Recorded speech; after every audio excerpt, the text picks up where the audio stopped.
अस्सलाम वालेकुम students, welcome back to the channel mathematics बलारे पंजवानी। वेक्टर्स चैप्टर ही कंटिन्यू है और डॉट प्रोडक्ट स्टार्ट किया था और क्वेश्चंस मैंने कुछ करवाए थे। आई थिंक क्वेश्चन 2 तक मैंने कंप्लीट करवाया था। आज क्वेश्चन नंबर 3 स्टार्ट करेंगे। Find the direction cosine and direction angle for the vector. Direction cosine basically किस तरीके से निकालते हैं और उसके एंगल कैसे निकालेंगे उसको सीखते हैं। तो स्टार्ट करते हैं क्वेश्चन नंबर 3 से आज।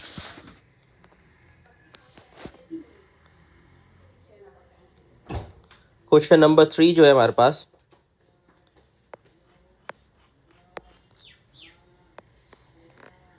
सवाल है डायरेक्शन कोसाइन। तो डायरेक्शन ऑफ कोसाइन का हमारे पास जो फॉर्मूला है cos alpha X over R magnitude cos beta Y over R magnitude, ये गिवन नहीं होगा फॉर्मूला शीट में, cos gamma Z over R magnitude. अब यहाँ से बेसिकली मैग्नीट्यूड कैसे निकालेंगे हम? मैग्नीट्यूड सिंपल, हमारे पास जो वेक्टर गिवन है, वेक्टर क्या गिवन है? 2 1 एंड -3 है। तो इसका अगर मैं मैग्नीट्यूड निकालूं तो सिंपली क्या होगा? 2 का स्क्वायर 4, 1 का स्क्वायर 1, 3 का स्क्वायर 9, तो रूट 14 बन रहा है। ठीक है, आई होप आप लोगों को मैग्नीट्यूड निकालने आ जाना चाहिए अगर आपने प्रीवियस वीडियो गो थ्रू की है। तो मैं डायरेक्टली यहाँ पे लिख रहा हूँ रूट 14।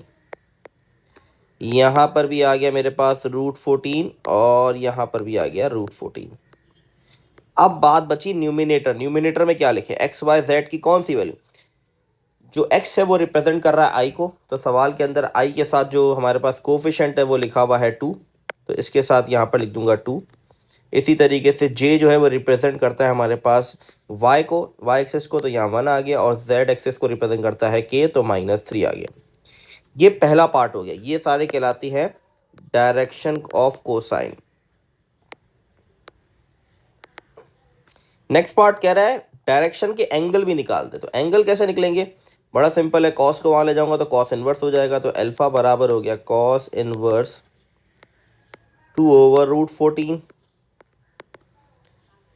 बीटा बराबर हो गया cos inverse 1 over root 14। Gamma बराबर हो जाएगा कॉस इनवर्स -3 ओवर रूट 14। तो इसकी वैल्यूज़ निकाल लेते हैं हम। आई होप आप सबको ये चीज़ आनी चाहिए और डिग्री में ही रखना है इसको। कैलकुलेटर का इस्तेमाल आप लोग टाइम टू टाइम करेंगे तो आपके लिए आसानी होगी पेपर के वक्त। ठीक है, तो शिफ्ट दबा के हमने कॉस इनवर्स दबाया, तो पहला एंगल हमारे पास 57.68। नेक्स्ट हमारे पास जो बीटा है उसमें हमारे पास 1 था, 1 पुट कर देंगे इसको हटा के, तो ये हमारे पास आ गया 74.49। ये अपने पास आप मेंशन कर लें। ठीक है, फिर हमारे पास लास्ट जो है वो है -3, तो ये आ गया 143.3। तो आई होप ये आप लोग क्लियर होंगे तीनों एंगल किससे भी फाइंड आउट किए। आगे बढ़ते हैं नेक्स्ट क्वेश्चन के ऊपर। अच्छा जी, नेक्स्ट क्वेश्चन जो है हमारे पास, क्वेश्चन नंबर 4 है, if alpha beta are the direction angles of the vector then show that. ये प्रूफ करना है मुझे, और डायरेक्शन एंगल की बात कर रहा है जो कि ऊपर हमने फाइंड आउट किया है, उसी को यूज़ करते हुए इसको प्रूफ करना है। तो स्टार्ट करते हैं इसको सॉल्व करना। किस तरीके से इसको करेंगे? डायरेक्शन कोसाइन किस तरह प्रूफ करेंगे? इससे एक और प्रूफ आ सकता है हमारे पास सवाल। अच्छा, एक और इम्पॉर्टेंट बात इसके अंदर ये है हमारे पास कि ये एग्जैक्टली ऐसे लो उसका मेंशन है कि आप प्रूफ करें इस फॉर्म को, तो मे बी चांसेस हो सकते हैं इसके आने के, बहुत ज़्यादा चांस हो सकते हैं। स्टार्ट करते हैं इसको सॉल्व करना। क्वेश्चन नंबर 4 है हमारे पास।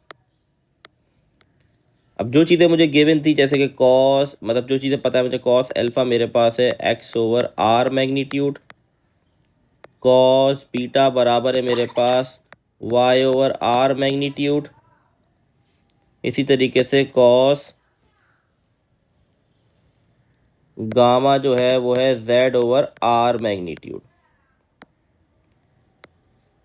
ठीक है, अब यहाँ पर देखें कोई वेक्टर तो मुझे गिवन नहीं है, कोई वेक्टर गिवन नहीं है, तो मैं डायरेक्टली क्या पुट करूँ? एक्स की जगह एक्स ही रहेगा। अब इसकी जगह क्या आएगा? इसकी जगह मेरे पास आ जाएगा root X square plus Y square plus Z square. अब ये कहाँ से आया? ए बी सी डी भी ले सकते थे, लेकिन ऊपर एक्स है तो इसलिए मैंने एक्स वाई जेड लिया। मैग्नीट्यूड कैसे निकालते हैं? ऐसे ही तो निकालते हैं हम। ठीक है, मैग्नीट्यूड इसी तरीके से निकाला जाता है, तो मैंने लिख दिया। अब इम्पॉर्टेंट चीज़ क्या है? अब एक इंपॉर्टेंट चीज़ जो मैं करने वाला हूँ, जो प्रूफ करना उसमें आप देखिए स्क्वायर्स लगे हुए हैं, जो प्रूफ करने वाला हूँ उसके अंदर स्क्वायर्स लगे हुए हैं, इसीलिए मैं इस पूरी इक्वेशन पे स्क्वायर ऑन बोथ साइड कर दूंगा। तो स्क्वायर ऑन बोथ साइड करने के बाद ये क्या बन जाएगी, देखिए equation, cos square alpha X square upon X square plus Y square plus Z square. ये मेरे पास बन गई इक्वेशन जब मैंने इस पूरी इक्वेशन पे स्क्वायर ऑन बोथ साइड कर दिया, रूट से स्क्वायर कट जाता है। इसी तरीके से यहाँ पर भी सेम मेथड, तो कॉस स्क्वायर बीटा बराबर हो जाएगा Y square over X square plus Y square plus Z square, क्योंकि मैग्नीट्यूड तो इसी तरीके से निकालते हैं और कोई तरीका नहीं है। यहाँ पर भी ये होगा कॉस स्क्वायर गामा। देखिए प्रूफ को देख के मैंने अंदाज़ा लगाया स्क्वायर लगाना है, ठीक है। प्रूफ में अगर आप देखिए स्क्वायर्स लगे हुए इसके ऊपर, इसीलिए मैंने स्क्वायर्स लगाए, X square plus Y square plus Z square. अब दूसरा मैं क्या देख रहा हूँ, स्क्वायर लगने के बाद अगर आप देखें तो cos square alpha plus cos square beta plus cos square gamma तीनों प्लस हुए हैं, तो मैं भी यही करूँगा, लेफ्ट हैंड साइड लेफ्ट से प्लस हो जाएगी, राइट हैंड साइड राइट से प्लस हो जाएगी। तो आप देखिए cos square alpha plus cos square beta plus cos square gamma. अब इंपॉर्टेंट चीज़ जो है वो आप राइट हैंड साइड को गौर से देखें, राइट हैंड साइड जो है तीनों के जो डिनोमिनेटर वो सेम है, मतलब एलसीएम इनका सेम है, तो मैं एक ही लिख सकता हूँ इस तरीके से। तो डिनोमिनेटर सेम है, तीनों में एक ही लिख दिया। अब न्यूमिनेटर ऊपर क्या लिखा हुआ है, X square Y square Z square, तो ये भी लिख दूंगा X square Y square and Z square.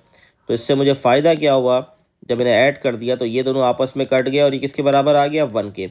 और अगर आप सवाल देखें तो मुझे यही प्रूफ करना था, इसको 1 के इक्वल ही प्रूफ करना था।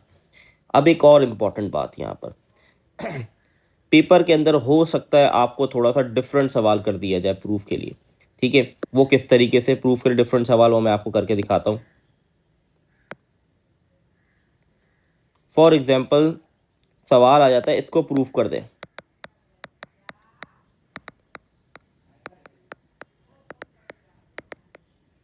ये प्रूफ कर दें।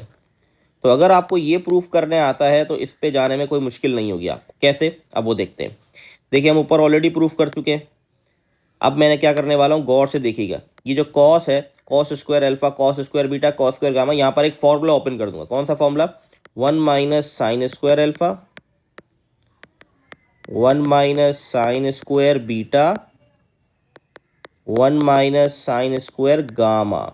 अब आपको ये फॉर्मूला वैसे तो पता होना चाहिए कौन सा फॉर्मूला है, cos square plus sine square is equal to 1 के बराबर होता है। ये बड़ी बेसिक फॉर्मूला है। अगर मैं साइन को इक्वल टू के वहाँ ले जाऊँ दूसरी साइड पर, तो ये हो जाएगा कॉस स्क्वायर बराबर हो जाएगा 1 माइनस साइन स्क्वायर के। तो ये वही फॉर्मूला इंप्लीमेंट किया, ट्रिग्नोमेट्री आपने पढ़ी हुई है तो ये आपके लिए फॉर्मूला बड़ा आसान है, ठीक है। तो ये मैंने फॉर्मूला ओपन कर दिया। फॉर्मूला ओपन करने के बाद अब मैं क्या करने वाला हूँ, गौर से देखें, ये सारे नेगेटिव में लिखे हुए हैं, तो इन सबको इक्वल टू के वहाँ ले जाऊँगा और इस 1 को यहाँ ले आऊँगा, और सारे 1 जो है यहाँ पॉजिटिव है, तो बन जाएगा 3 minus 1 is equal to sine square alpha sine square beta sine square gamma. तो 3 माइनस 1 क्या हो गया, 2, और ये चीज़ ऐसे तो वापस आप लिख देंगे, तो ये हो गया प्रूफ। हो सकता है आपके पास ये वाला सवाल इस तरह भी पूछा जा सकता है, ठीक है। मैंने दोनों कंडीशंस आपको बता दी, ठीक है। अच्छा, अब क्वेश्चन 4 पे जाने से पहले मैं जा रहा हूँ क्वेश्चन 5 पे जाने से पहले क्वेश्चन नंबर 6 पे जा रहा हूँ, क्योंकि क्वेश्चन नंबर 6 जो है इसी से रिलेट करता है जो भी हमने सवाल किया। तो पहले हम क्वेश्चन नंबर 6 कर रहे हैं, ठीक है, फिर क्वेश्चन 5 कर लेंगे। क्वेश्चन नंबर 6 में क्या है, इफ सवाल है, if measure of two of the direction angle of a vector are 45 and 60 find the measure third. Direction angle के 2 एंगल आपको दिए हुए हैं, तीसरा एंगल निकालना है। तो हमने प्रूफ किया था cos square alpha cos square beta cos square gamma 1 के बराबर, हम प्रूफ कर चुके हैं, ठीक है। तो अब इसी की मदद से हम एंगल निकालेंगे। हमें 2 एंगल गिवन है, एक गिवन है 45, एक गिवन है मेरे पास 60 degree. Cos square gamma equal to 1, इन दोनों को वहाँ ले जाऊँगा तो कॉस स्क्वायर गामा बराबर हो जाएगा 1 minus cos square 45 minus cos square 60।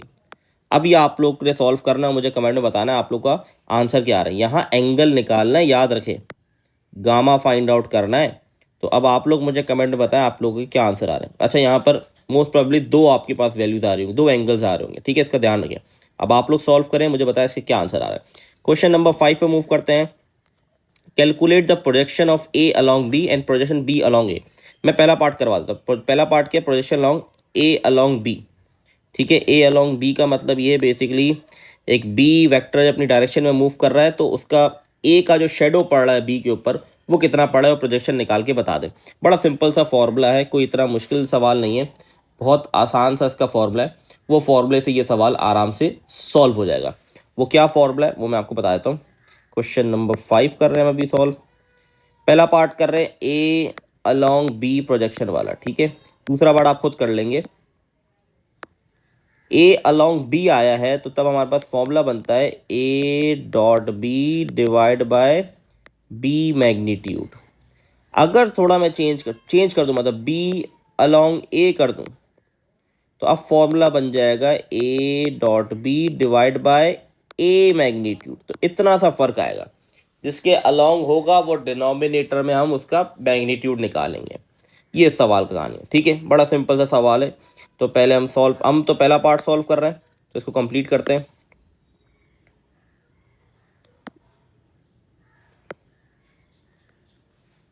अच्छा जी, तो हमारे पास ए है वेक्टर, हमारे पास है I dot 2j plus 3k dot 3i minus j minus 5k divide by B magnitude. क्योंकि मैं सॉल्व कर रहा हूँ ए अलॉन्ग बी, याद रखिएगा नीचे बी का मैग्नीट्यूड आएगा मेरे पास 3 का स्क्वायर माइनस 1 का स्क्वायर प्लस माइनस 5 का स्क्वायर। तो यहाँ हमारे पास आई डॉट आई हमारे पास ये 3 हो गया। I hope I dot I clear होगा किस तरह सॉल्व करते हैं, लास्ट वीडियो में समझा देता। -2 मल्टीप्लाई बाय -1 तो प्लस का 2 हो गया, 3 मल्टीप्लाई -15 आ गया हमारे पास, डिवाइडेड बाय 3 का स्क्वायर 9 प्लस 1 प्लस 25। तो ये हो जाएगा हमारे पास -10 डिवाइड बाय √35। तो ये मेरे पास आ गया आंसर ए अलॉन्ग बी। अब आप लोग का टारगेट ये कि आप इसका सेकंड पार्ट सॉल्व करें बी अलॉन्ग ए। फॉर्मूला मैं बता चुका हूँ, डिनोमिनेटर में ए का मैग्नीट्यूड निकालेंगे। तो आपको लिए दो होमवर्क हो गए। एक तो क्वेश्चन नंबर 6 था, जिसका मैंने ऑलमोस्ट हाफ पार्ट आपको कर दिया, बस आपने कैलकुलेटर से वैल्यू निकालनी है। और क्वेश्चन नंबर 5 का सेकंड पार्ट जो है बी अलॉन्ग ए। तो आई होप आप लोग ये क्लियर होगा। वीडियो को एंड करते हैं, इंशाल्लाह नेक्स्ट वीडियो में हम क्रॉस प्रोडक्ट स्टार्ट करेंगे।